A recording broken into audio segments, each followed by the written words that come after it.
सब बच्चे हाथ जोड़ लीजिए।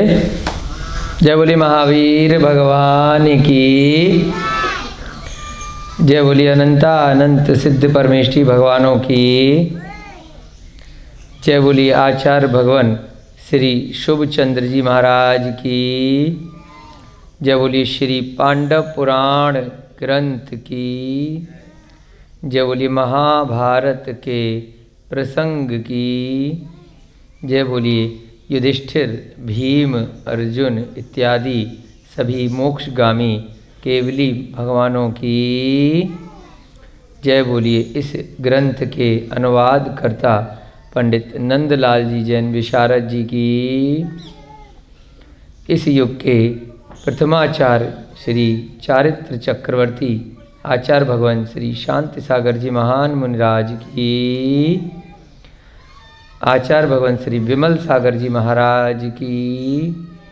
समाधिग्रस्त आचार्य भगवान श्री विद्यानंद जी महाराज की, श्री विद्यासागर जी महाराज की, आचार्य भगवान श्री श्रुत सागर जी महाराज की, आचार्य भगवान श्री प्रमुख सागर जी महाराज की, मुनि श्री प्रणम्य सागर जी महाराज की, मुनि श्री विहर्ष सागर जी महाराज की, मुनि श्री अनुमान सागर जी महाराज की, आरिका माता जी श्री चैतन्यमती माता जी की, सभी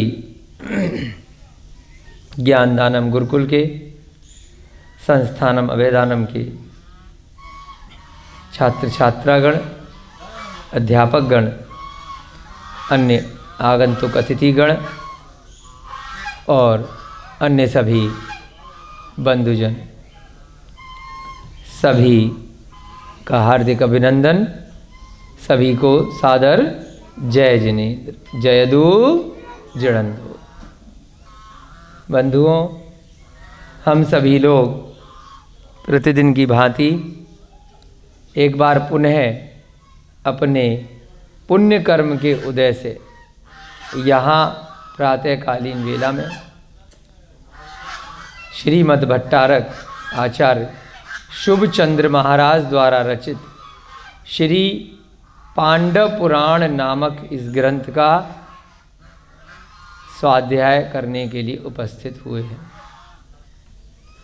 यह हम सभी का असंख्यात भवों का चिर संचित पुण्य कर्म है, जिसका आज उदय आया है,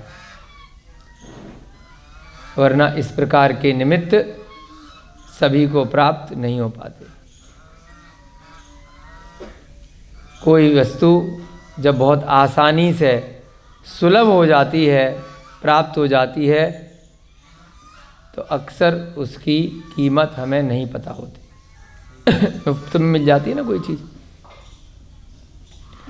परंतु जिनको वह वस्तु प्राप्त नहीं होती है वह उसकी कीमत जानते हैं।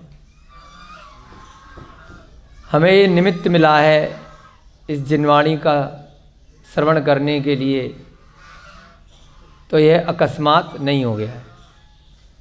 कई जन्मों के हमने प्रयत्न किए होंगे, अनुमोदना की होगी, इस जन्म में भी बहुत अच्छे विचार रखे होंगे, तब जाकर के ऐसे बड़े बड़े शास्त्र,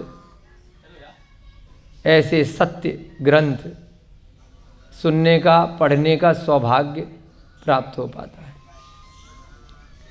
यहाँ बहुत सारे त्रियंच गति के जीव, आसपास पशु पक्षी आप लोग देख रहे हैं। जरूरी नहीं है कि उन सबको समझ में आ रहा हो, किसी किसी को जाति स्मरण के द्वारा ही यह ज्ञान प्राप्त हो सकता है, परंतु वह अपने दुखों से छुटकारा पाने के लिए सर्दी, गर्मी, बरसात, क्षुधा, पिपासा, तृष्णा, इतने सारे कष्टों से मुक्ति प्राप्त करने के लिए वह हमेशा ये विनती करते रहते हैं कि कब इस पर्याय से मुक्ति मिलेगी। तो किन्हीं किन्हीं जीवों को ही यह मनुष्य भव संभव हो पाता है, और उनमें से भी बहुत ही विरले जीवों को यह सम्यक दर्शन, सम्यक ज्ञान स्वरूप जिन शास्त्रों का अध्ययन पठन पाठन का सौभाग्य प्राप्त हो पाता। हम सभी लोगों ने अवश्य ही पिछले जन्म में, चाहे छोटे बच्चे रहे हों चाहे बड़े हैं आप लोग, बहुत सारा पुण्य किया होगा, अनुमोदना की होगी, जिसके कारण से हमें इस प्रकार से ये जन्म प्राप्त हुआ है। यह सब पहले भी बताया, अकस्मात अचानक से नहीं हो गया। आज हम इस पांडव पुराण में श्री विजय महाराज की जो कथा सुन रहे हैं, उनके परिवार की कथा सुन रहे हैं कि किस प्रकार से उनके पिता इत्यादि ने दीक्षा ली, उनको केवल ज्ञान प्राप्त हुआ, उनके समूह शरण में वे पहुँचे। उसके बाद वहाँ पर अग्निघोष एवं सुतारा के पूर्व जन्म के संबंधों को जानने के लिए अमित तेज नामक सुतारा का जो भाई है, उसने भगवान से चेष्टा करी कि आखिर ऐसा क्या कारण है जिसके कारण से ये जो अग्निघोष है, अशनि घोष है, उसने मोहित होकर के सुतारा का अपहरण कर दिया और इतना मोहित हो गया कि उसके कारण से स्वयं भी मरने के लिए युद्ध में प्रस्तुत हो गया। हजारों लोगों को, अन्य सैनिकों को भी मरवा डाला। ऐसा क्या किया इसने, क्यों किया? तो यहाँ पर केवली भगवान, कोई भी विषय वस्तु किसी अचानक से नहीं होती है, उसके पीछे या तो इस जन्म के या पिछले कई जन्मों के कोई ना कोई मोह के बंधन होते हैं। अचानक से ही आपको कोई व्यक्ति, कोई वस्तु, कोई भी जीव, चाहे त्रियंच गति का क्यों ना हो, उस पर आकर्षण ऐसे ही उत्पन्न नहीं हो जाता है। आप जिस घर में जन्म लिए हैं, वहाँ जो भी आपके माता पिता इस भव में आपको प्राप्त हुए हैं, वह कोई सरप्राइज अचानक से प्राप्त नहीं हुए। आपके जो भी पुत्र पुत्री हैं, जो भी पत्नी हैं, वह अवश्य ही कुछ ना कुछ पिछले जन्मों में आपके कुछ ना कुछ रहे होंगे। यही कर्मों का बंधन है।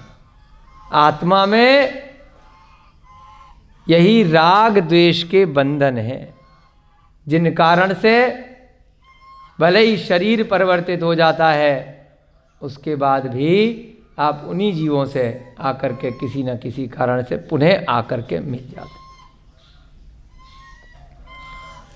जैसे बचपन में ये बच्चे बैठे हैं, इनकी शक्ल अलग प्रकार की है। जब धीरे धीरे ये 10 साल बाद और बड़े हो जाएंगे तो हो सकता है अपनी शक्ल फोटो में नहीं पहचान पाए कि मैं ही था ये। तो पर्याय कोई 10 साल बाद अचानक से परिवर्तित नहीं हुई है। प्रति समय उसमें कुछ न कुछ परिवर्तन हो रहा है। उसको आचार्यों ने उत्पाद, व्यय और द्रव्य की संज्ञा दी है। कुछ न कुछ नई वस्तु उसमें उत्पन्न हो रही है और कुछ न कुछ पुरानी चीज उसमें से व्यय हो रही है, परंतु उस शरीर की पर्याय के अंदर जो हमेशा विद्यमान है, वह एक वस्तु है, एक चीज है, वह है आत्मा।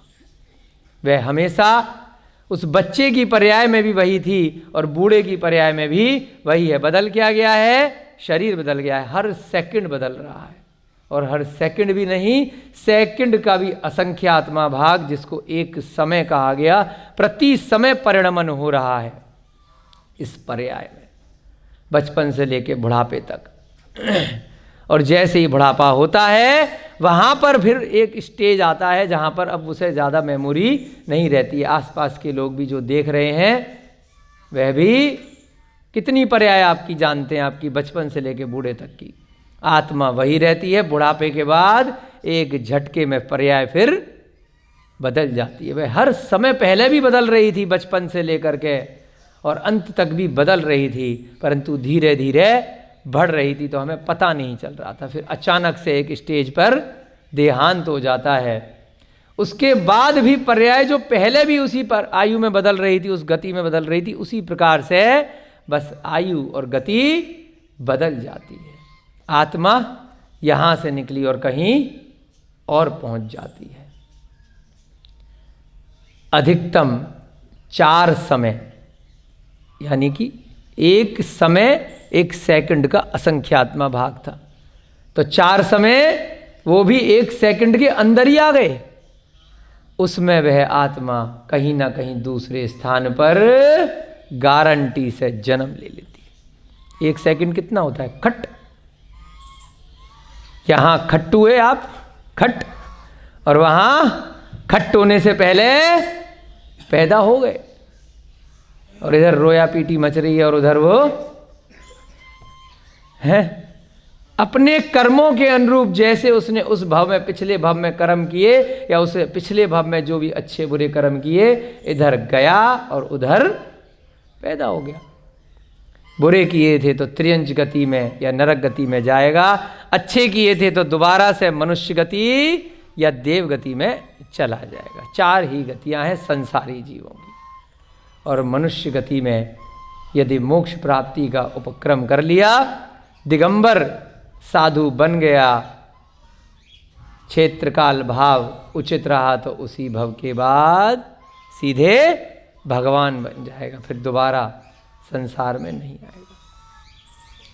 तो यहां अशनि घोष की और सुतारा की पूर्व भव की पर्यायों को भगवान बता रहे हैं कि किस प्रकार से यहां इस पर्याय में ये लोग जन्मे हैं, परंतु पिछली पर्याय में क्या क्या कार्य किए थे। एक ब्राह्मण था जिसका नाम था कपिल। वह अपने पिता का दासी पुत्र था, उस घर में रहता था, परंतु उस पिता ने उसको एक तरह से दासी के पुत्र होने के बाद भी अडॉप्ट कर लिया था। परंतु जब वह कपिल उस पिता के स्वयं के पुत्रों से ज़्यादा विद्वान बनने लग गया, वेद पाठ काफ़ी अच्छे से पढ़ लिए, तो पिता को लगा कि यह तो हमारे लिए, हमारे कुल के लिए, हमारे बच्चों के लिए खतरा बनता जा रहा है भविष्य के लिए। उसको घर से निष्कासित कर दिया, निकाल दिया। उसके बाद वह कपिल दर दर की ठोकर खाता हुआ कहाँ पहुंचा? एक रतनपुर नाम के नगर में जा पहुंचा, जहां पर एक उसको दूसरा ब्राह्मण मिला। उसने जब उसकी विद्वता देखी, ज्ञान देखा, तो उसे लगा मेरी पुत्री के लिए यह बहुत ही योग्य वर है। पुत्री का नाम क्या है? सत्यभामा। उसने सत्यभामा से कपिल का विवाह करवा दिया। धीरे धीरे ससुर से काफ़ी उसको धन इत्यादि मिला, और उस नगर में उसकी विद्वता के कारण धाक जम गई। अच्छा खासा धन उपार्जन उसने कर लिया। राजा के महल में भी उसका आना जाना बढ़ गया, और राजा ने भी उसको बहुत सम्मान दिया। एक दिन उसका जो पिता था, जिसने उसको घर से निकाल दिया था, उसको उसकी चर्चा प्राप्त हुई कि ये तो मेरा बेटा बड़ा धनी हो गया है। तो धन के लोभ में वह पिता रतनपुर जा पहुंचा, और उस कपिल ने उनको स्वीकार कर लिया। जो भी नाराजगी थी पिता की वह दूर हो गई, और पुत्र ने काफ़ी सारा धन आभूषण इत्यादि वस्त्र उनको दे करके विदा किया। विदा होने से पूर्व जो कपिल की पत्नी थी सत्यभामा, उसने जब इतने समय बाद पिता को देखा, ससुर को देखा, तो उसने कहा कि इतने साल से आप कहाँ थे? इसने तो हमारे पति ने ये रहस्य हमेशा छुपा के रखा, ये राज कभी बताया ही नहीं कि उसके कोई पिता भी हैं। मुझे दाल में कुछ काला लग रहा है, अब सच सच बताओ कि क्या बात थी, इतने टाइम बाद क्यों आए हो? बाकी परिवार इत्यादि कहाँ है। तो ससुर जी ने सारी बात सही सही बता दी। ससुर जी का नाम क्या है? धरणीधर। कि भाई ये हमारा वास्तविक पुत्र नहीं है, ये दासी पुत्र है, और बहुत विद्वान हो गया था तो इस कारण से हमने निकाल दिया था, परंतु अब हमें जरूरत पड़ गई तो अब हम आए हैं।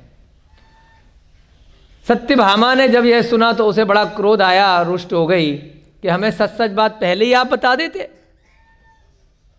कई बार होता है कोई सस्पेंस की, रहस्य की बात है, तो अगर आपको अपना घर गृहस्थी का संबंध बचाना है, पत्नी को कभी बाद में पता चल जाए तो बड़ी दिक्कत आ जाएगी, पहले ही सारे राज बता डालो, तो जिससे कि जो होना होगा उसी समय हो जाएगा। बाद में अगर कहीं और से उसने अड़ोसी पड़ोसी से सुनी, कहीं और से पता चली, तो वो बहुत क्रोधित होगी कि तुमने ऐसी बात हमें बताई क्यों नहीं।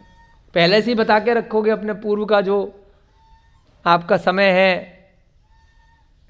अनाथ हो तो अनाथ बता दो, गरीब थे तो गरीब बता दो, जिस कुल के हो उसके बता दो, जहाँ से आए हो वहाँ से बता दो, दिक्कत क्या है।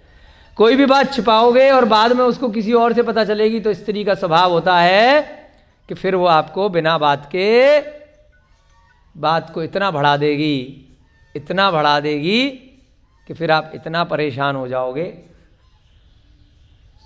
कि कहीं के भी नहीं रहोगे। तो इसलिए अपनी स्त्री से कभी भी कोई बात छिपाओ मत, है ना रोहिता जी। ये भी यहाँ पर आपको ये भी नैतिक शिक्षा के अंदर संस्कार मिल रहे हैं। कोई बात मत छिपाओ।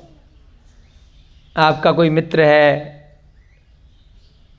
कोई महिला मित्र है, कोई पुरुष मित्र है, कोई आपका ऐसा सगा संबंधी है जिसके कारण से बाद में आपके वैवाहिक जीवन में कोई परेशानी आ सकती है, तो पहले ही सारे राज खोल दो। आपके मुंह से सुनेगी तो उस समय उसे बुरा नहीं लगेगा और आप उस सिचुएशन को संभाल सकते हो। परंतु यहाँ क्या हुआ, कपिल ने पहले से नहीं बताया था। जैसे ही उस स्त्री को किसी अन्य व्यक्ति से पता चला तो उसने क्या किया, जा करके राजा को बता डाला कि राजा जी, श्रीसेन जी, ऐसे ऐसे मेरे पति ने सच सच नहीं बताया, बताइए क्या करूं। राजा ने कहा ये तो बड़ी गलत बात है, हम भी उसको बड़े योग्य कुल का ब्राह्मण समझकर इतना अच्छे से आदर सत्कार दे रहे थे, परंतु उसने हमें भी छुपाया, गलत बात है। तो उसने, राजा ने क्या किया, उसको राज्य से निकाल दिया। फिर बेचारा दर दर की ठोकरें खाने लगा। तो यहाँ से हमें बड़ा ज्ञान प्राप्त हो रहा है कि जबकि उसकी कोई गलती नहीं है, वह नहीं गया कि जाके सत्यभामा से शादी करनी है। सत्यभामा के पिता ने ही आकर के उसको शादी करवाई है, ऑफर किया है। तो बेचारा एक तरह से अनाथ है, नगर में घूम रहा है, तो उसको आसरा मिल गया तो वो क्यों मना करेगा कि ठीक है भाई, एक टिकने के लिए स्थान मिल गया। आपने जांच पड़ताल नहीं करी, आपकी गलती है, हमने छुपाया, वो बात ठीक है। तो इस प्रकार से कपिल फिर से भटकने लग गया और इधर श्रीसेन जो राजा था वह आनंद से रहने लग गया। जो सत्यभामा थी कपिल की पत्नी, वह भी उन्हीं की शरण में आ गई। एक दिन दो चारण रिद्धिधारी मुनिराज उस राजा श्रीसेन के राजमहल में आकाश मार्ग से आहार के लिए आए। जैसे ही वे आए तो उनको विधिवत नमोस्तु नमोस्तु करके राजा श्रीसेन ने पड़गा लिया। पड़गाना माने आहार के लिए आमंत्रित करना। पड़गाहन होना माने नवदा भक्ति के द्वारा विधिवत जो दिगंबर मुनि को आहार दिया जाता है उसी प्रकार से उनकी विधि मिल जाना और राजा को योग्य प्रकार से नवदा भक्ति से शुद्ध आहार की व्यवस्था करके आहार देना, यह कहलाता है पड़गाहन करना। जो मुनि महाराज होते हैं वो कुछ बोलते नहीं है कि हम भूखे हैं, वो भिक्षा दो, कोई लेकर पात्र नहीं चलते हैं। दिगंबर मुनि महाराज वो केवल इस प्रकार से मुद्रा लेकर के चलते हैं और मौन रह करके एरिया समिति का पालन करके गमन करते हैं। जो भूमि गोचरी होते हैं, आकाश मार्ग से होते हैं, वो अपने विधि से आते हैं, परंतु बोलते नहीं हैं कि हमें ऐसे आहार देना है, हम भूखे हैं, हमें आहारचर्या करनी है। उसको देख करके ही जो श्रावक श्रेष्ठी होते हैं वे समझ जाते हैं कि यह आहार के लिए निकले हैं, यह लाभ प्राप्ति के लिए निकले हैं। आहार को लाभ भी बोलते हैं और अलाभ बोलते हैं। जिस दिन आहार प्राप्त नहीं हुआ, उनकी विधि नहीं मिली, तो अलाभ। तो लाभ के लिए वह निकलते हैं, आहार के लिए। उनको इतनी रिद्धियां होती हैं जिसके कारण से चार रिद्धिधारी मुनिराज आकाश में गमन करते। तो राजा ने जब वहां पर आहार दान दिया, शुद्ध प्रासुक जल से बनाकर के जो भी योग्य श्रेष्ठतम आहार था वह दिया, तो वहां पर उसकी 2 रानियां थीं। एक का नाम था सिंह नंदिता और दूसरी का नाम था आनंदिता। इन दोनों ने उस आहार दान की प्रक्रिया को देखा और बहुत अनुमोदना करी। वाह, कितना सुंदर आहार है। खूब अच्छे से हाथ जोड़ करके खड़ी रहीं। और साथ में जो कपिल की पत्नी थी, जिसका नाम था सत्यभामा, उसने भी उस आहार को देखा और उसने भी उन रानियों के साथ में बहुत अनुमोदना कर डाली। इन तीनों ने इतना इतना पुण्य का संचय किया कि भविष्य में जब ये पर्याय उनकी समाप्त हुई, उसी एकमात्र आहार को देखने से ही इन तीनों ने उत्तम भोग भूमि में जन्म लिया। 3 प्रकार की भोग भूमियां होती हैं, उत्तम, मध्यम और जघन्य। अवसर्पणी काल में जो उत्तम भोग भूमि होती है, जिसको सुषमा कहते हैं, उसकी समय सीमा होती है 4 कोड़ा कोड़ी सागर। मध्यम भोग भूमि होती है, उसकी समय सीमा होती है 3 कोड़ा कोड़ी सागर। जघन्य भोग भूमि होती है, उसकी समय सीमा होती है 2 कोड़ा कोड़ी सागर। वहां पर जो जीवों की उत्पत्ति होती है उत्तम भोग भूमि में 3 पल्ले की, उसके बाद 2, फिर 1। इस प्रकार से पल्लियों की आयु उनको प्राप्त होती है एक जीव को। 1 पल्ले कितना होता है मैडम? 1 पल्ले है, एक अंदाजे से अपन कल्पना कर सकते हैं, जो शास्त्रों में आया है, तिलोपरिणति अन्य ग्रंथों में। एक बार पुनः बता देते हैं। 1 पल्ले कितना होता है? याद आ रहा कुछ? कौन बताएगा? 100 योजन का चौड़ा गड्ढा करो, 100 योजन लंबा और 100 योजन गहरा। उसको मेड़ों के बालों के अग्रभाग से ठसाठस भर दो। है ना? मेड़ माने जो मेड़ लिखा, मेड़, हाँ, बकरे को बोलते हैं या भेड़ को मेड़। मेड़ों के बालों के अग्रभाग से, यानी कि बिल्कुल जरा सा हिस्सा, पॉइंट जितना, सुई की पॉइंट जितना, जिसका दोबारा हिस्सा नहीं किया जा सकता है, उससे इतने बड़े गड्ढे को ठसाठस भर दो। ऐसा बिल्कुल पैक कर दो कि बिल्कुल उसमें हवा भी न जा सके। और उसके बाद प्रतिवर्ष 1 बाल निकालो, 1 अग्रभाग। तो जितने वर्षों में यह गड्ढा खाली होगा उसको बोलते हैं उद्धार पल्ले। उसमें असंख्यात वर्षों में जितने समय होते हैं, समय बताया ना, एक समय का असंख्यातवां भाग, उनसे गुणा करो, तब आएगा अद्धा पल्ले। फिर उसमें असंख्यात वर्ष में जितने समय होते हैं उससे गुणा करो, फिर आएगा पल्ले। समझ रहे हैं कितनी बड़ी संख्या है? तो ऐसा 1 पल्ले होता है। तो मोटा मोटा ये समझ लें कि अरबों खरबों करोड़ों जने कितने कितने जीरो लगा दो, इतना 1 पल्ले होता है। और 10 कोड़ा कोड़ी पल्ले का 1 सागर होता है। कोड़ा कोड़ी माने सब ऊपर से जा रही है क्या संख्या? नहीं जा रही ना ऊपर से।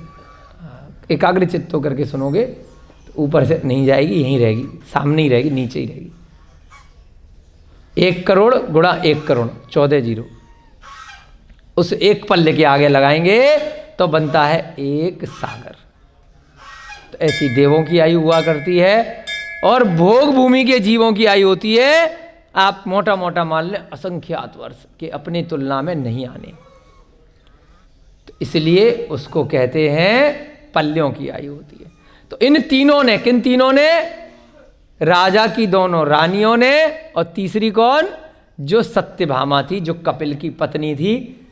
भले ही उसने अपने पति को देश से निकलवा दिया, परंतु वहां पर आहार दान को देख करके इतना पुण्य का संचय किया कि तीनों कहाँ जन्मी? उत्तम भोग भूमि में। वहां पर इतना सुंदर शरीर मिलता है, बहुत ऊंची 500 धनुष से ऊंची काया मिलती है, कोई रोग इत्यादि नहीं होते हैं। कल्प वृक्षों से भोजन प्राप्त होता है, कोई बीवी बच्चे सास ससुर शादी ब्याह का चक्कर टेंशन नहीं होती है, कोई मकान दुकान बनाने की, लोन की किस्तें चुकाने की टेंशन नहीं होती है। रोज़ रोज़ टेंशन होती है ना, हमें भी रहती है, संस्था के खर्चे निकालने हैं, भैया आज आएगा कि नहीं आएगा, हैं? आज खाना खाना है तो कुछ प्राप्त होगा कि नहीं होगा। सारे त्रियंच गति के जीवों को, मनुष्य गति के जीवों को, सबको, देवों को भी कुछ ना कुछ रहता है। भोग भूमि में बहुत सुख होते हैं। देव गति अलग गति है, भोग भूमि में जो जीव हैं वह मनुष्य गति है, जिसकी यहां बात कर रहे हैं। मनुष्य में ही जन्मे हैं। एक होते हैं मनुष्य विद्याधर मनुष्य, जो आकाश मार्ग से उड़ते हैं, विजयार्थ पर्वत की श्रेणी में रहते हैं। वो विजयार्थ पर्वत की श्रेणी में रहने वाले विद्याधर जो मनुष्य हैं, उनके साथ क्या फायदा है कि वो उस भव से मोक्ष जा सकते हैं, वो समोसरण इत्यादि में बैठ सकते हैं। उत्तम भोग भूमि, मध्यम भोग भूमि और जगन्य भोग भूमि में जो मनुष्य जन्म लेते हैं, वे उस भव से मोक्ष नहीं जा सकते। जैसे कि स्वर्ग में जो देव पैदा हो गए, हमसे ज़्यादा सुखी हैं, परंतु उस भव से मोक्ष नहीं जा सकते। तो ऐसे वो तीनों जीव उस भोग भूमि में जन्म लिए हैं। आगे का स्वाध्याय हम आज पढ़ते हैं कि उनका क्या होता है। इन लोगों का उस अशनि घोष से और सुतारा से क्या संबंध है, आज की कक्षा में हम जानेंगे। सभी लोग हाथ जोड़ लेंगे। मंगलम भगवान वीरो, मंगलम गौतमो गणी, मंगलम कुंद कुंदाध्यो, जैन धर्मोस्तु मंगलम, सर्वमंगल मांगल्यम, सर्व कल्याणकारकम, प्रधानम सर्वधर्माणाम, जैनम जयतु शासनम, जैनम जयतु शासनम, जैनम जयतु शासनम। हम प्रतिदिन पिछली कक्षा का थोड़ा सा रिवीजन करते हैं, कोई बोर तो नहीं होता है? वो अपने लिए भी हम करते हैं कि हमें भी थोड़ी कथा कहाँ चल रही थी, कैसे थी, तो वो याद आ जाए, और आप लोगों के लिए भी करते हैं कि थोड़ा विषय पर आ जाएं, कि जिससे कि एकदम ये ना लगे कि क्या हो रहा था, कौन था, अरे ध्यान नहीं आ रहा, ये कौन था, वो कौन था। तो थोड़ा सा 10-5 मिनट बैकग्राउंड बताने से याद आ जाती है कि कथा का विषय क्या चल रहा था। कौशाम्बी का राज्य महाबल के अधिकार में था। कौशाम्बी सुना है ना, यहाँ गाजियाबाद में भी कौशाम्बी है, ये वाली कौशाम्बी नहीं। उस काल में एक कौशाम्बी नाम की नगरी थी, जिसका राज्य किसके अधिकार में था? महाबल नाम का राजा था वहां पर। क्या तात्पर्य हुआ इस लाइन का? कौशाम्बी का राज्य महाबल के अधिकार में था। मतलब अधिकार में किसके होता है? राजा के अधिकार में होता है। तो कौशाम्बी राज्य के राजा थे महाबल। उसकी रानी का नाम था श्रीमती एवं पुत्री का नाम था श्रीकांता। अब ये नई कहानी शुरू हो रही है। उन लोगों ने जाकर के भोग भूमि में जन्म ले लिया। कपिल अपना रतनपुर से निकाल दिया गया, वहां पर भटकता रहा। अब देखेंगे अब एक भव समाप्त हो गया। कई भवों का संबंध है सुतारा का और अशनि घोष का है ना, समझ रहे रोहिता जी? आपका, आपकी पत्नी का, हमारा, हमारी के साथ सबका है ना। हमारे नीरज जी आ रहे हैं, इनका क्या नाम है, सारिका भाभी जी के साथ में। तो जरूरी नहीं है कि इसी भव में पकड़ करके ले आए हो, जबरदस्ती ससुर ने बांध दिया हो, है। तो अब कई भवों का संबंध यहाँ पे पता चलेगा कि कपिल और सुतारा का कौन संबंध है, असनी घोष का और उनका क्या चक्कर है। नहीं, कपिल और सत्यभामा, असनी घोष और सुतारा। एक भव समाप्त हो गया, बेचारा दर दर की ठोकरें खाने लगा और इधर पत्नी आराम से भोग भूमि में ऐश मारने लग गई। ऐसी ऐसे वहां भोग भूमि में। तो कौशाम्बी का राजा है, अब दूसरी कहानी शुरू हो रही है, अगले भव में पहुंच रहे हैं उन लोगों के।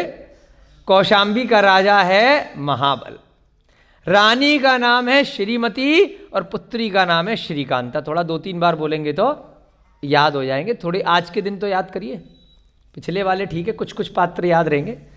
महाबल ने श्रीकांता का विवाह, महाबल जो राजा है कहाँ का, कौशाम्बी का।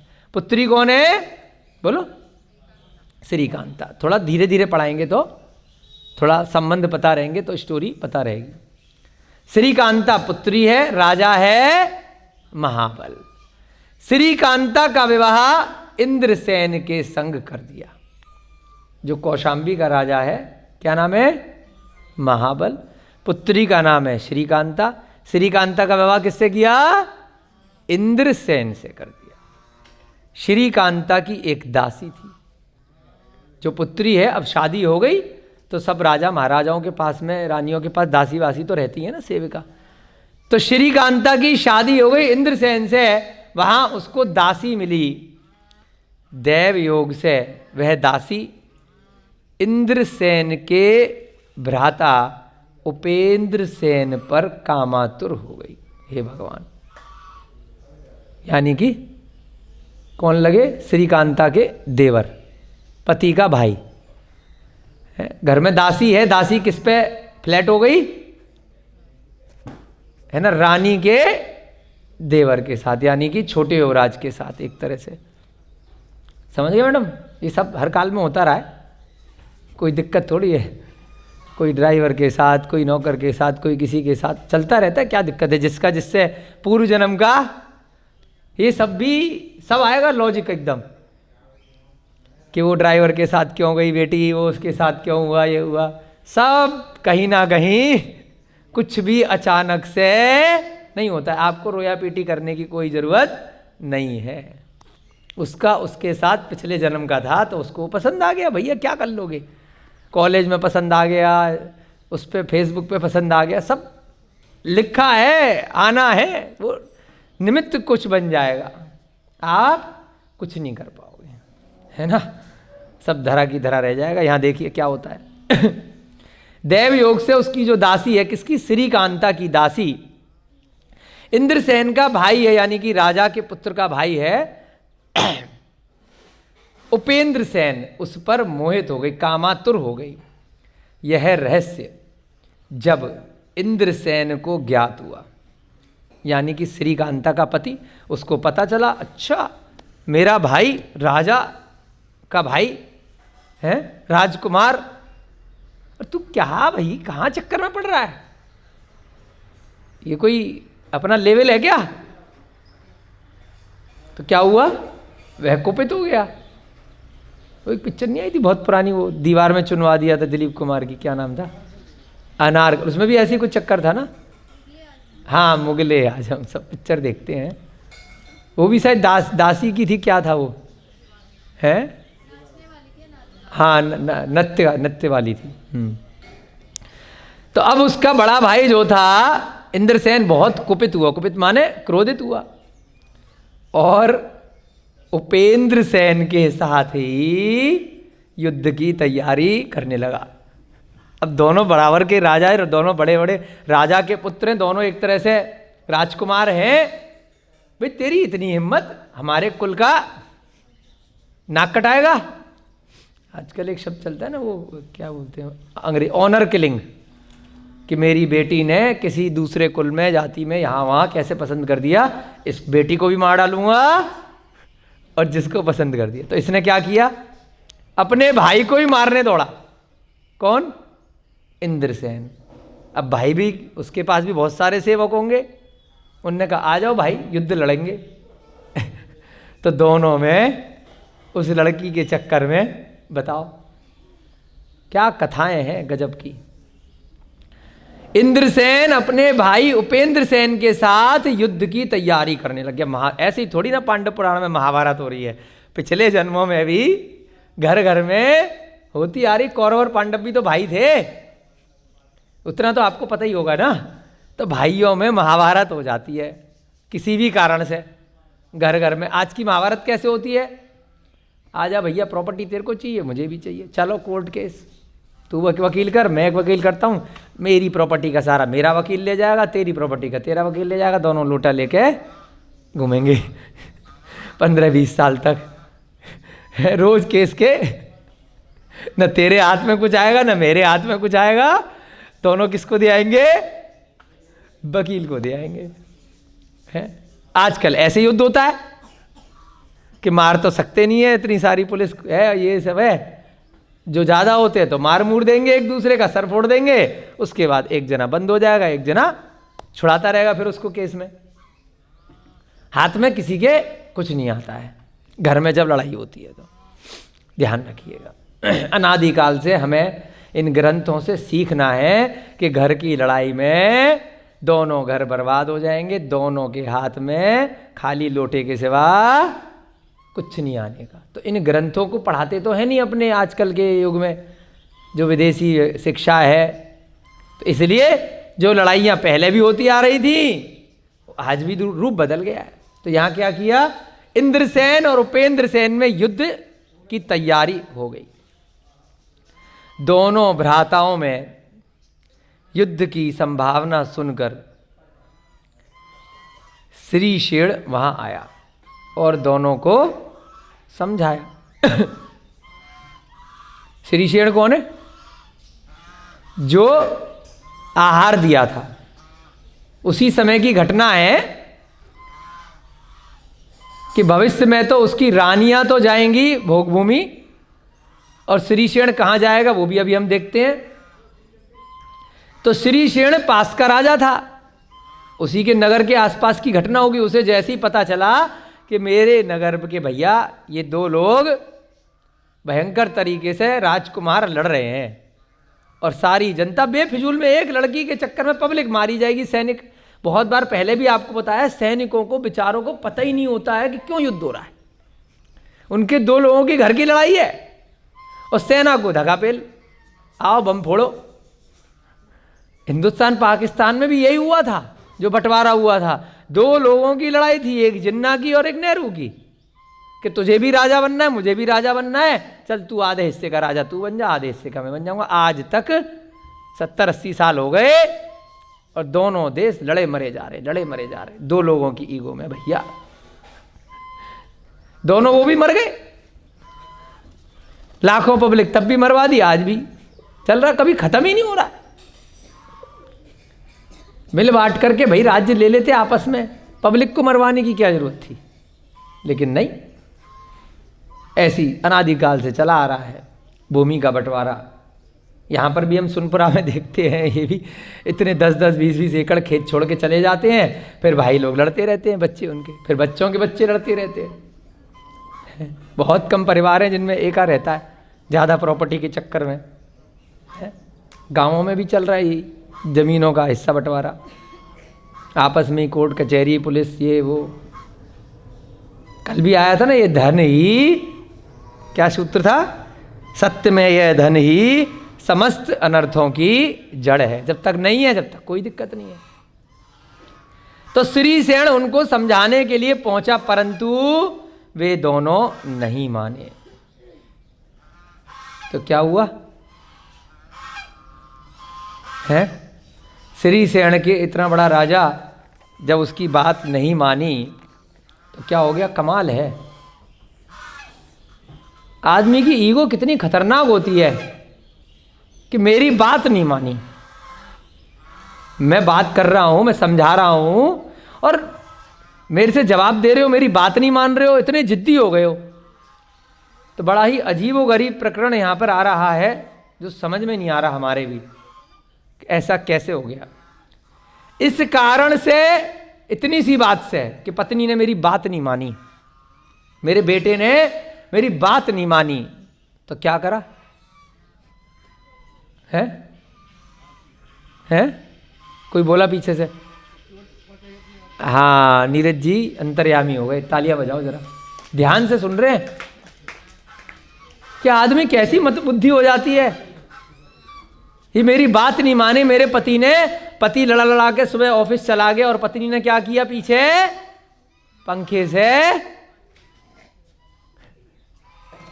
क्या है दुनिया बताओ, इतनी मुश्किल से जन्म मिलता है। क्या ईगो है भैया, नहीं मानी तो बाद में मान लेगा, अपना बुरा करेगा नहीं मानी तो। आपने समझाया, आप आ जाओ अपने घर, आपको क्या पड़ी 2 लोगों की लड़ाई में बीच में कूदने की? तुम्हारा कुछ ले रहे थे क्या? नहीं, इन दोनों ने मेरी बात क्यों नहीं मानी? क्या किया उसने? इस कारण से वो अत्यंत दुखी हुआ और स्वयं विष का पुष्प सूंघ कर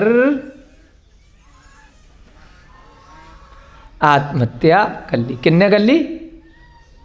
कहाँ तो चारण रिद्धिधारी मुनि महाराजों को आहार दे रहा है। पत्नियां तो खाली आहार देख करके भोग भूमि में जा रही हैं, और खुद क्या कर रहा है? क्या संसार है, देखिए ग्रंथों से क्या क्या चीजें पता चलती हैं, गजब की बात है। कहाँ व्यक्ति का कर्म किसको कहाँ ले जाए। इनने मेरी बात क्यों नहीं मानी, मेरे बच्चे जैसे हैं, मैं समझाने गया और मुझे ही बेइज्जती करके हटाओ यहां से। बहुत आ रहे हो बीच में कूदने वाले, हमारी 2 आदमियों की लड़ाई हो रही है, तुम्हें भी मारेंगे अगर बीच में आओगे तो। उनको भी, श्री सेन को भी डरा धमका करके भगा दिया गुस्से में दोनों भाइयों ने।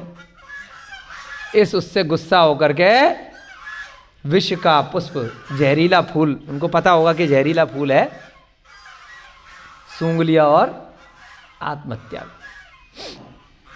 श्री सेन का यह शोचनीय अंत देख करके अब उनकी पत्नियां क्या करेंगी बेचारी हैं? ये प्रकरण हमें समझ में नहीं आ रहा है, एकदम होता है ना, एक्सेप्शनल केस है।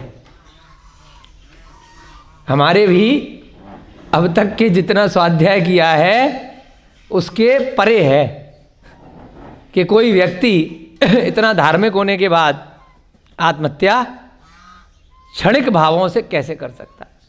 इसका मतलब छायक सम्यक दर्शन नहीं है, टेम्परेरी है। कभी कभी आ जाता है ना, जब स्वाध्याय में बैठते हैं, अरे भाई साहब वैराग्य आ गया गजब, उसके बाद जैसे ही घर पहुंचते हैं पत्नी चिल्ला रही होती है, सर पीट रही होती है, तो खुद भी डंडा उठा लेते हैं, तलवार उठा लेते हैं। ऐसे ही कुछ है मनोभाव, मनोस्थिति व्यक्ति की। जब तक समोसरण में बैठे हैं, वाह वाह वाह वाह वाह वाह वाह, क्या संसार, सब अभी दीक्षा बस ले लो, अगर हो रहे हैं तो भाई साहब बाद के चक्कर में मत पड़ो। पता चला बाद में कौन सा राग द्वेष आ गया, कौन सा ऐसा निमित्त आ गया कि निपट लिए है। इसलिए बहुत मुश्किल है उन भावों को सदा के लिए नित्य संभाल के रख पाना। तो यहाँ क्या हुआ, उन पत्नियों ने भी बहुत पहले तो पुण्य का संचय कर लिया था आहार दान देने के कारण, परंतु ज़्यादा ज्ञान प्राप्त नहीं किया था। क्या किया था, केवल अनुमोदना करी थी मुनि महाराजों की, और उसी से पुण्य का संचय आगे के लिए कर लिया था कि भोग भूमि में जन्म लेंगे, ऐसा आयु क्रम बांध लिया उस पुण्य से। परंतु अभी क्या हुआ, निमित्त मिल गया कि पति मर गया, श्री सेन आत्महत्या कर गया, हम किसके आश्रय से रहेंगी। उन दोनों ने भी क्या किया, क्यों उन दोनों ने क्या किया, वो भी दोनों आत्महत्या कर ली। जब हमारा पति नहीं रहेगा तो हम जीकर क्या करेंगे। परंतु इसलिए आपको बोला कि एक्सेप्शनल केस है, हमेशा ऐसा नहीं होता है। कई ग्रंथों में हमने पढ़ा है कि आत्महत्या करने वाला जीव अगर उसकी आयु का बंध पहले नहीं हुआ है, अपकर्ष काल, जो 8 अपकर्ष काल आपको बताए थे, तब नियम से इतनी कषाय के साथ मरण करेगा, आर्त रौद्र ध्यान में मरण करेगा, जिस कारण से कहाँ जाएगा, नरक जाएगा, या फिर बहुत चांस की बात है त्रियंच गति में पशु पक्षी की पर्याय में जा सकता है। परंतु यहाँ पर कुछ ऐसा एक्सेप्शनल केस आया है कि आहार दान के कारण से इतना पुण्य का संचय कर लिया था कि उसी समय भविष्य की आयु का बंध कर चुके थे। तो उस कारण से क्या हुआ, श्रीशेण का यह अंत हो गया और जो रानियां थीं आनंदिता और सिंह नंदिता, दो नाम थे ना, ये तीनों मर गए। श्रीशेण और रानी सिंह नंदिता के जीव ने, श्रीशेण ने भी क्या किया था कि तो आत्महत्या थी, परंतु आहार दान इतने अच्छे पुण्य से दिया था। तीनों आत्महत्या के बाद भी, पहली बार हमने ऐसा देखा और कभी देखेंगे तो अलग से नोट करेंगे कि तीनों की तीनों नरक नहीं गए। बार बार बोल रहे हैं, इसको आप एक रूल मत मान लेना, ये बहुत कम होता है, क्योंकि पिछले समय में बहुत अच्छा पुण्य किसी कारण से उन्होंने कर लिया था, इस कारण से वह पुण्य खत्म नहीं हुआ था और ये पाप जो किया आत्महत्या का अपने स्वयं का, उसका पाप का उनको कभी और मिलेगा फल। परंतु अभी जो तुरंत वाला जो अगला भव था, उस भव में वह नरक और त्रियंच नहीं गए, है ना। जो बीच में पुण्य कर लिया था, इस कारण से क्या हुआ, श्रीशेण और रानी सिंह नंदिता के जीव ने उत्तर कुरु भूमि में युगल होकर के जन्म लिया। क्या समझे, कुरु भूमि माने जम्बूद्वीप पढ़ाया था आपको मैडम, जम्बूद्वीप जो गोल जम्बूद्वीप है, उसमें बीच में क्या है, सुमेरु पर्वत है, दाएं बाएं क्या है, एक तरफ पूर्व विंध्य क्षेत्र और एक तरफ पश्चिम विंध्य क्षेत्र। तो बीच का हिस्सा रह गया ना सुमेरु पर्वत के चारों तरफ का चौकोर हिस्सा थोड़ा सा। तो उस चौकोर हिस्से में ऊपर के हिस्से में अर्धचंद्राकार क्या है, कुरु भूमि, उत्तर कुरु भूमि, उत्तर की तरफ वाले को कुरु भूमि बोलते हैं, है ना। और नीचे की तरफ भी होती है, दो भूमियां होती हैं। तो इनमें दोनों में क्या होता है, उत्तम भोग भूमि कहलाती है। एक उत्तम भोग भूमि जो हमारा भरत क्षेत्र है, यहां पर अवसर्पणी के पहले काल में आएगी और उत्सर्पणी के अंत में जाकर, और सदा सदा के लिए जो विद्यमान रहेगी वो ये जम्बूद्वीप के ऊपर और नीचे के हिस्से में, उत्तर कुरु और नीचे वाले में देव कुरु। बोलो बोलो, उत्तर कुरु और नीचे वाले में देव कुरु, लेकिन दोनों उत्तम भोग भूमि होती है। वहां पर जो भी जीव जन्म लेंगे वो हमेशा उत्तम भोग भूमि के जन्म के माने जाएंगे, वहां पर सदा रहती है। ऐसे ही मध्यम भोग भूमि उस जम्बूद्वीप में नीचे वाले पर्वतों के बीच में जो जगह है, जगन्य भोग भूमि और अन्य पर्वतों में है, और आर्यखंड में जाकर के नीचे भरत क्षेत्र और ऊपर ऐरावत क्षेत्र में अवसर्पणी काल और उत्सर्पणी काल 6 खंडों का भेद चला करता है। तो उत्तर कुरु भूमि में हमेशा उत्तम भोग भूमि होती है, ऐसे ही जम्बूद्वीप में होती है, ऐसे ही घातकी खंड में होती है और ऐसे ही अर्ध पुष्कर द्वीप में होती है। तो यहां जाकर के किन्ने जन्म ले लिया, ध्यान से देखिएगा, श्रीशेण ने और दोनों में से एक रानी ने, किसने, सिंह नंदिता, दोनों एक साथ युगल रूप में उत्पन्न हो गए। युगल माने एक लड़का और एक लड़की। जैसे ही वो दोनों उत्पन्न हुए तो उनके जो माता पिता थे, एक जमाई लेकर के और एक छींक करके मरण हो जाता है। कैसे होता है मरण भोग भूमि में, एक तो जमाई लेते हैं ना, एक तो जमाई लेता है और एक छींकता है और खेल खत्म। इधर 2 खत्म, इधर 2 बच्चे उत्पन्न। कोई हमारी तरह यहां पर प्रेगनेंसी का 9 महीने का ये सब चक्कर नहीं होता। ना तो माँ बाप बच्चों की शक्ल देखते और ना बच्चे माँ बाप की शक्ल देखते हैं। और कुछ ही दिन में वह बच्चे धीरे धीरे पहले अंगूठा चूसते हैं, फिर रैंक करके चलते हैं, और धीरे धीरे कुछ ही दिन में युवा हो जाते हैं। कहने को वह एक ही माँ बाप की संतान है, कहने को वह भाई बहन है, परंतु वह दोनों रहते कैसे हैं? पति पत्नी की तरह। वह जितनी भी भोग भूमि की आयु है, और उनको ज़्यादा कोई पब्लिक अलग अलग जगह होती है सब युगल की, इतना बड़ा क्षेत्र है, उनको ना किसी से लड़ाई, ना किसी से दंगा, ना कोई युद्ध, ना ज़्यादा मित्र, दोनों अपने भोग भूमि में असंख्यात वर्षों की वो जो पल्यों की आयु है उसको भोगते हैं। खूब कल्प वृक्ष होते हैं, खूब यहाँ वहाँ उड़ते रहते हैं, सारी विद्या उनके पास होती हैं।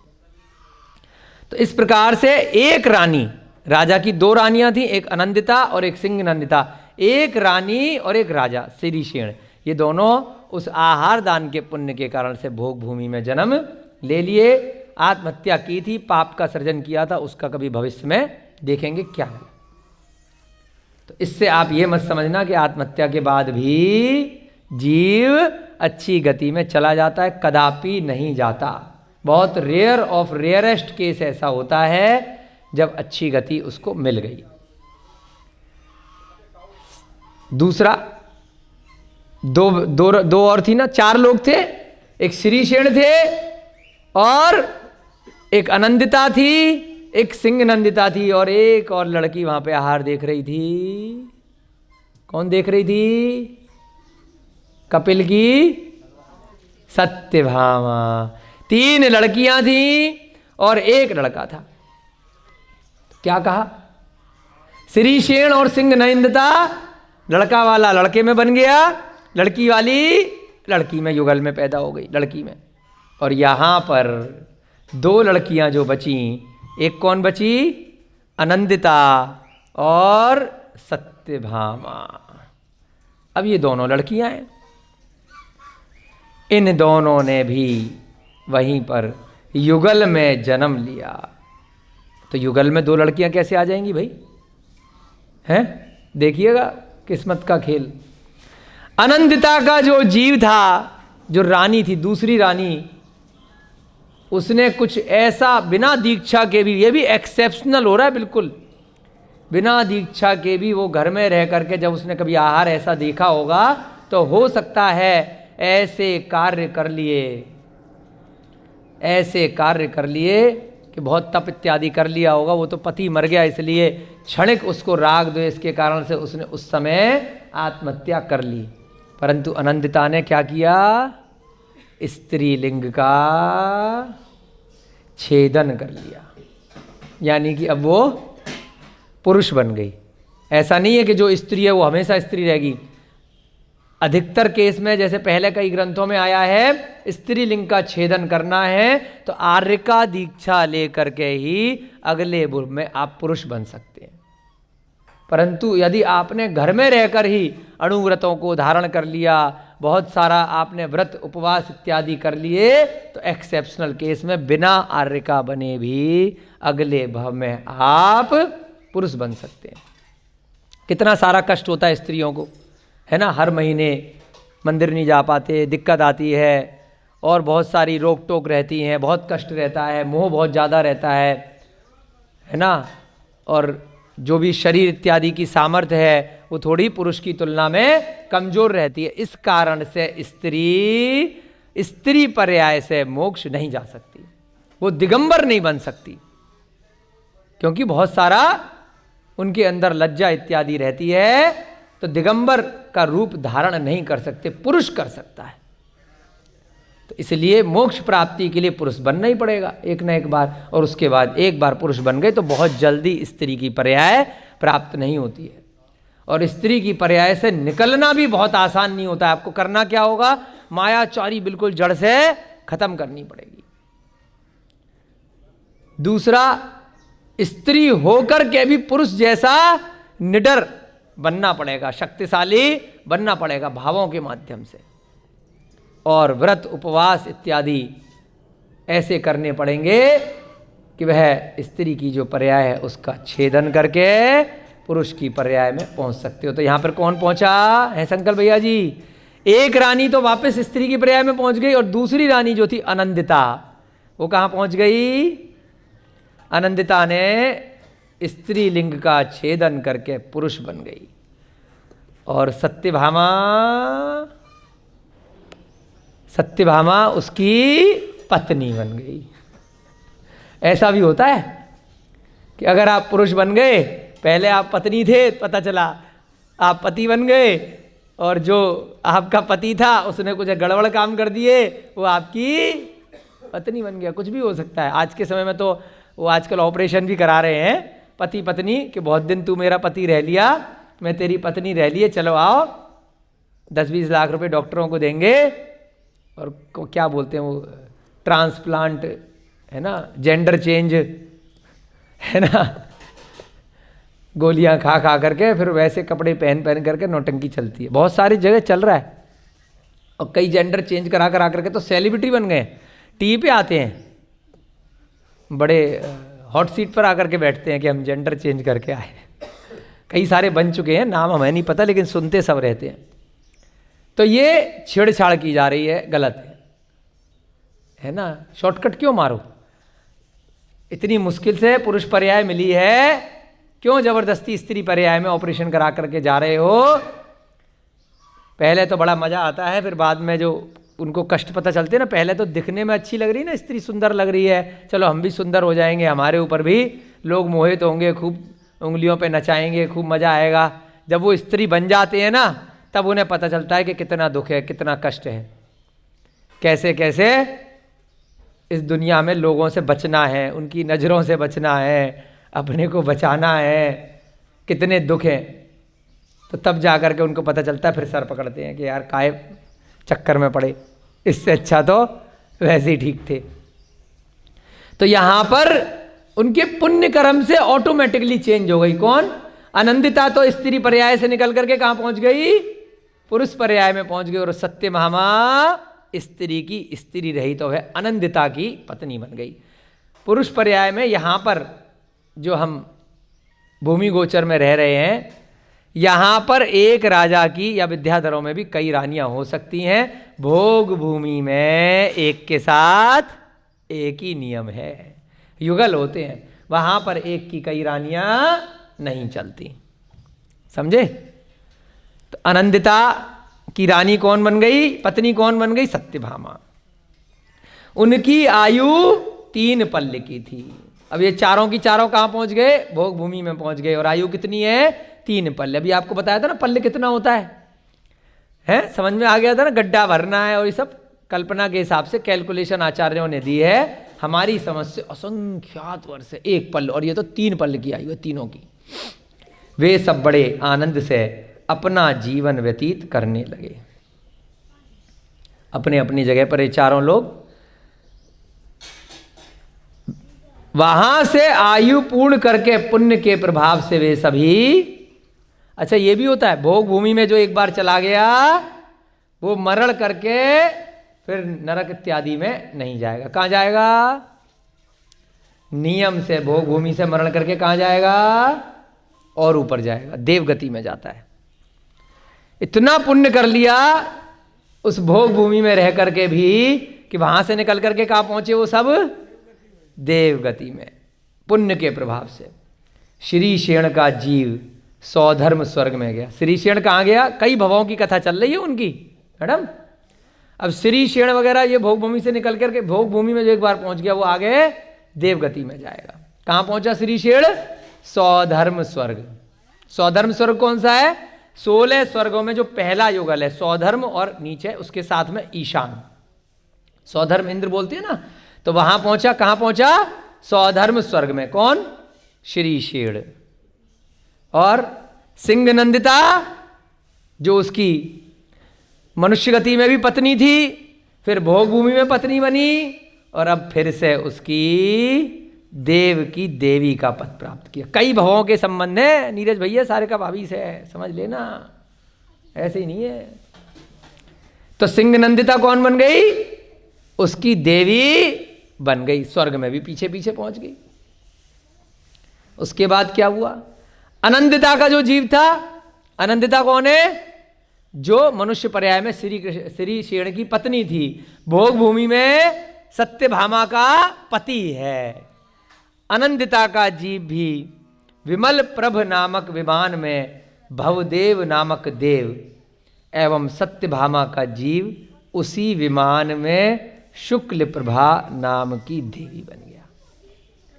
अब सत्य जो आनंदिता है ना, वो क्या हो गई है, बिल्कुल ध्यान रखना है आपको, थोड़ा इसलिए बहुत धीरे पढ़ा रहे हैं।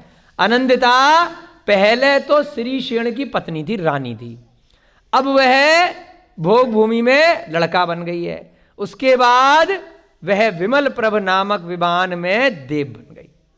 भाई एक बार पुरुष में आ गई आनंदिता तो बार बार अब वो पुरुष में जा रही है, जब तक कोई गड़बड़ का घोटाला ना करे। तो उस देव का क्या नाम है, भवदेव। और सत्यभामा जो उसकी पत्नी बन गया था, फिर से उसकी देवी बन गया। अब वो दोनों का जोड़ा चल रहा है, किनका, आनंदिता का और सत्यभामा का, जबकि पहले कोई लेना देना नहीं था। वहीं पर राजमहल में वो दासी शरण लेकर के आ गई थी, दासी नहीं, कपिल की पत्नी। भाई उसके दोस्ती हो गई दोनों की, तो दोनों एक पति बन गया और एक पत्नी बन गए अगले भव में। अब अगले भव में देव बन गया तो सत्यभामा देवी बन गई। उसी विमान में शुक्ल प्रभा नाम की देवी, उसका नाम क्या बन गया, भवदेव आनंदिता का, और सत्यभामा का शुक्ल प्रभा। आयु पर्यंत सुखों का असीम उपभोग करने के पश्चात वहाँ से चय करके मुद्दे की बात पे आ रहे हैं, श्री शेण का जीव तो तुम। अब तक के कौन बता रहा है कहानी, केवली भगवान जो विजय भगवान है। समूह शरण में अमित तेज ने पूछा है, अमित तेज कौन है, सुतारा का भाई। उसने समूह शरण में पूछा है कि ये अशनि घोष ने मेरी बहन का किडनैप क्यों किया। तो अमित तेज को बता रहे हैं भगवान समूह शरण में कि बेटा जो श्री शेण है, जिसने आहार दिया था, फिर आत्महत्या करी थी, और फिर वो भोग भूमि में पहुंचा था, और फिर वो स्वर्ग में पहुंचा था, वो तो देव बन गया था। तो तुम बेटा जो अमित तेज हो ना, तुम वो ही श्री शेण हो, जो इतना घूम फिर के यहाँ आकर के बैठे हो, विद्याधर बन गए हो। अब तो अमित तेज तुम कौन हो, श्री शेण हो। ध्यान से सुनना एकदम, इसलिए बहुत स्लो पढ़ा रहे हैं नाम याद रखने के लिए। सिंह नंदिता का जीव जो तुम्हारी श्री शेण के रूप में पत्नी थी, सिंह नंदिता साथ साथ भोग भूमि में पत्नी बनी थी, फिर स्वर्ग में देवी बनी थी, वो क्या है, ज्योति प्रभा नाम की तुम्हारी आज भी पत्नी है। ठीक है बेटा। आनंदिता का जीव जो लड़का बन गया था भोग भूमि में और फिर देव बन गया था स्वर्ग में, आनंदिता का जीव श्री विजय है, जो शैया पर आत्महत्या करने जा रहा था। आ गई ध्यान। आनंदिता अब लड़का बनती जा रही है। ठीक है। आनंदिता का जीव कौन है, श्री विजय है, और सत्यभामा का जीव सुतारा है। कौन है, क्यों है, क्योंकि वो पिछले भव में आनंदिता का जीव क्या बन गया था, उसका पति बन गया था, और वहां पर देव बन गया, देवी बन गई। कौन, सत्यभामा। तो इस भव में भी जो दोबारा से पति पत्नी के रूप में उत्पन्न हुए हैं, श्री विजय की शादी किससे हो गई है, सुतारा से हो गई है। तो अशनि घोष कौन आया, बताओ, गैस करो। चार तो बेचारे भोगभूमि पहुंच गए और एक दर दर की ठोकरें खा रहा था। कौन था, बेचारा। आ गई, सवंतरयामी हो गए। क्यों किडनैप किया बेचारे। पहले असली में पति कौन था, सत्यभामा का, कपिली तो था पति, उसको सत्यभामा ने निकलवा दिया था राज्य से, तो मोह तो रह गया उस बेचारे का, नहीं मिल पाई। ऐसे ही थोड़ी ना किडनैप करके ले जाएगा, है। पिछले भव का तो उसी का पति है, मेरा ही तो हक है। तो देखिए क्या लिखा है यहां पर, उस कपट हृदय कपिल के जीव ने बहुत समय तक संसार भ्रमण कर अपार दुख सहे। अब कपिल देश से निकल गया था, उसने ना तो कभी आहार दान दिया, न देखा, न दे पाया बेचारा। वह दुखों का मारा जैसे तैसे मनुष्य पर्याय में आया था, तुम लोगों के चक्कर में उसको देश से निकाल दिया गया और वो बेचारा इधर उधर की ठोकरें खाता रहा। यह निश्चय समझो कि पापोदय से जीव को अनेक प्रकार के दुख उठाने पड़ते हैं। अब उसका कुछ ऐसा पिछले जन्मों का पाप रहा था कि बार बार कुछ ना कुछ करना चाहता है और फिर बार बार वह दुख उठा रहा था। पहले उसके पिता ने निकाल दिया, फिर राजा ने निकाल दिया, वह दर दर की ठोकरें खाता रहा। तुम लोग तो भोग भूमि में और स्वर्ग में एंटरटेनमेंट करते रहे, मजे से ऐश करते रहे, और वो बेचारा कपिल इसी संसार में त्रियंच गति, ये गति वो गति घूमता रहा। भूतरमण नामक वन में ऐरावत नदी के तट पर सन्यासियों का एक आश्रम था। उसको जब देश निकाला दे दिया गया तो वहां पर एक वन था भूतरमण, वहां पर एक नदी थी ऐरावत नदी, वहां पर सन्यासी लोग रहा करते थे। वहां कौशिक नाम का एक तपस्वी रहता था, उसकी पत्नी का नाम था चपल वेगा। उसी के वह मृग श्रृंग नामक पुत्र हुआ। अगले भव में वह फिर से मनुष्य बन गया। कौन? भाई तुम्हारी इतने भव की कथा सुना दी तो कपिल भी सीधे कपिल से डायरेक्ट थोड़ी ना यहाँ शनि घोष बन गया है ना? तो वो भी बीच बीच में कहाँ घूमा? वह एक तापसी के यहाँ पुत्र हो गया और अगले भव में उसका नाम हुआ मृग श्रृंग। कालांतर में वह भी तपस्वी हो गया, अगले भव में उसने खूब तप किया। मृग श्रृंग ने निदान कर लिया कि वह आगामी भव में इंद्रा शनि के यहाँ जन्म ले। उसने उस तप के कारण, उस मिथ्या तप के कारण से निदान पाल लिया। निदान बोला था ना कितना खतरनाक होता है, नारायण बन जाते बाद में नरक जाना पड़ता है। तो ऐसे ही भोगों के लिए उसने निदान कर लिया कि मैं इंद्रा शनि के यहां पर पुत्र हो जाऊं, इसके पास इतना रुपया पैसा इतनी धन दौलत है। कोई इंद्रा शनि होगा वहां का राजा, जिसके प्रभाव से वह उसका अशनि घोष नामक पुत्र हो गया। जो चंचलपुरी का वह है ना, चंचल क्या नाम था, इंद्रा शनि चमर चंचरपुरी का स्वामी है, आया था ना, उसका पुत्र है अशनि घोष युवराज। तो उसने पिछले भव में तप करने के कारण निदान कर लिया कि मैं इसके यहाँ हो जाऊंगा। उसने इतना तप किया तपस्वी के रूप में, तो वह उसका फल उसको मिल गया कि तू उसके यहाँ चल जा, पैदा हो जा। परंतु निदान के कारण से पाप का बंध उसने किया। उसे हित अहित का कुछ भी विचार नहीं है। जो अशनि घोष है कौन है? वही कपिल है। बीच में वह तापसी बन गया, वहां जाकर के उसने निदान कर लिया तो राजा का पुत्र बन गया चंचपुरी का, परंतु हित अहित कुछ नहीं जानता है। पूर्व स्नेह के वशवर्ती होकर उसने सुतारा का हरण कर लिया। आ गई बात समझ में? आज की कक्षा यहीं देखें हैं, देखिए किस प्रकार से कर्मों का खेल रहा करता है। ऐसे ही अशनि घोष सुतारा पे मोहित नहीं हो गया।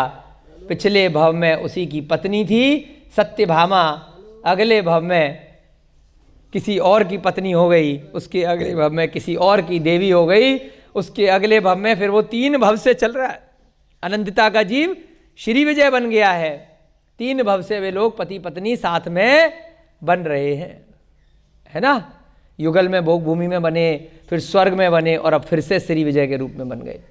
तो ऐसे ही 1-2 भवों का संबंध नहीं रहा करता है।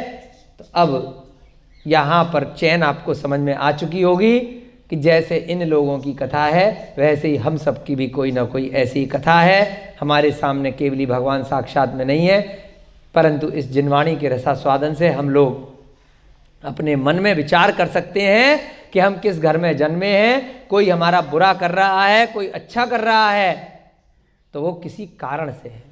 कोई अपहरण करके भी किसी को ले जा रहा है तो ऐसे ही नहीं हो रहा है? कुछ ना कुछ उसके पीछे कारण है। अब आगे हम जानेंगे।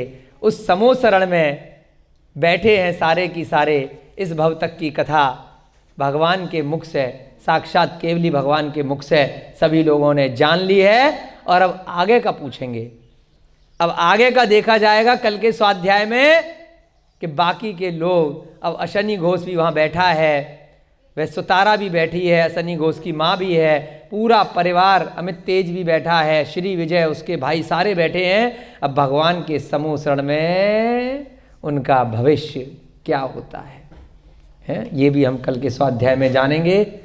आपकी कक्षा का काफ़ी समय हो गया है। जय बोलिए महावीर भगवान की, अनंतानंत सिद्ध परमेष्टि भगवानों की जय बोलिए। आचार्य भगवान श्री शुभ चंद्र जी महाराज की, पांडव पुराण नामक ग्रंथ की, इस युग के प्रथमाचार्य श्री चारित्र चक्रवर्ती आचार्य भगवान श्री शांति सागर जी महान मुनिराज की सभी को जय जिनेन्द्र, जय दो जिणंदो।